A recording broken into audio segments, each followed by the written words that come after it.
The Astonishing Adventure of Jane Smith by Patricia Wentworth. Read by Tara Mackinnon Dow.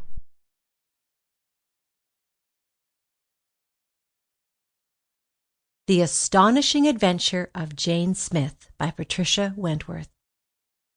Chapter 1. The dining room of Malloy's flat had not been built to receive 25 guests, but the delegates of 25 affiliated organizations had crowded into it. The unshaded electrical light glared down upon men of many types and nationalities. It did not flatter them. The air was heavy with the smoke of bad tobacco and the fumes of a very indifferent gas fire. There was a table in the middle of the room, and some dozen men were seated at it. The rest stood in groups or leaned against the walls. Of the 4 who formed the inner council, 3 were present. Most of the delegates had expected that the head of the council, the head of the federated organizations, that mysterious number 1 whom they all knew by reputation and yet had never seen in the flesh, would be present in person to take the chair.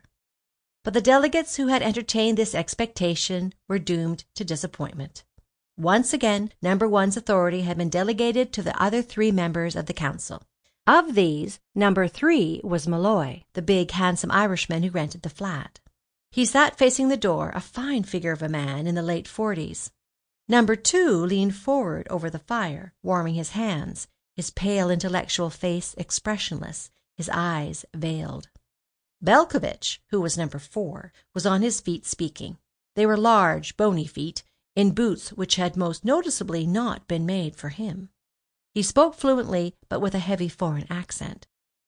"Propaganda," he said, and laughed. Really, he had a very unpleasant laugh.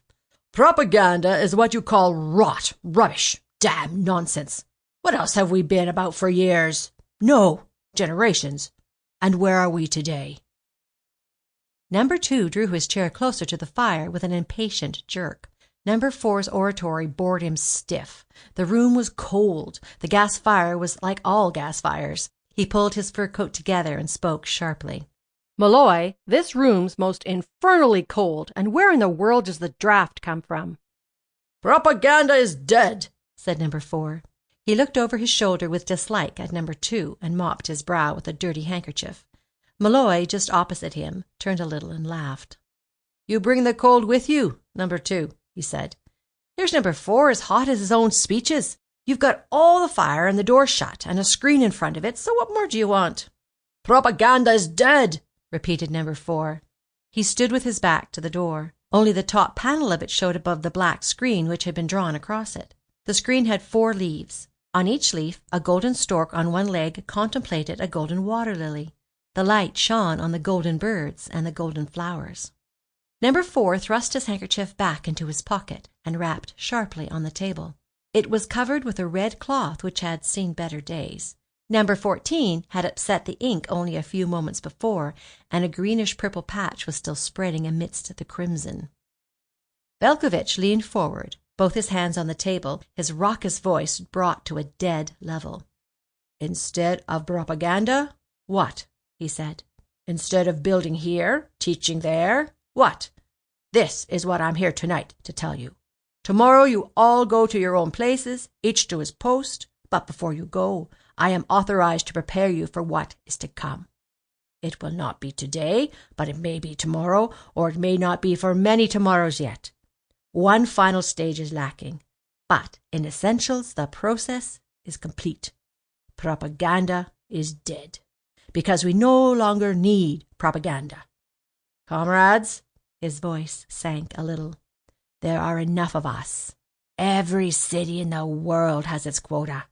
What the process will effect," he paused, looked round, caught number 2's slightly sardonic expression, and struck the table with his open hand.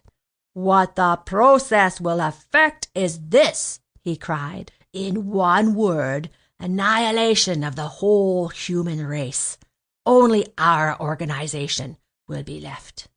Now, what I am instructed to tell you is this." He spoke evenly, swiftly, statement following statement.